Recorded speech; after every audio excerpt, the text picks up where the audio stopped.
की तवील मुसाफत में मैंने बेशुमार रास्ते देखे,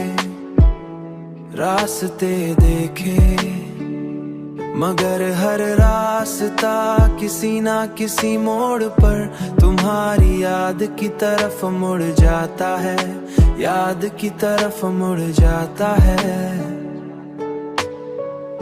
तुम्हारी याद की तरफ मुड़ जाता है। वही सफहा, वही मुस्कान, दिल की आदत भी अजीब है, तुम्हारी याद की रोशनी में सब कुछ अब करीब है। तुम्हारी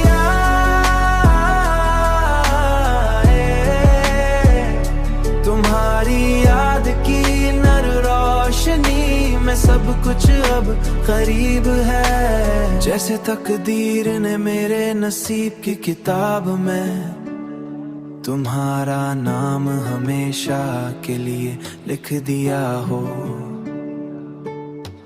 मैंने कई बार चाहा कि इस किताब का वो बाब बंद कर दूं,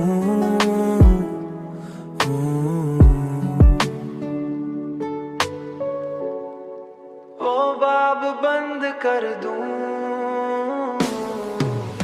वही सफहा, वही मुस्कान, दिल की आदत भी अजीब है, तुम्हारी याद की रोशनी में सब कुछ अब करीब है। तुम्हारी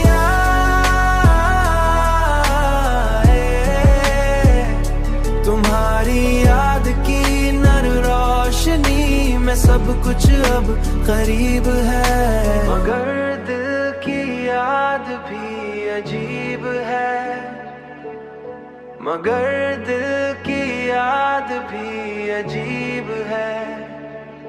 वो हर बार वही सफहा खोल देता है, जहां तुम्हारी मुस्कुराहट की नरम रोशनी फैली हुई होती है।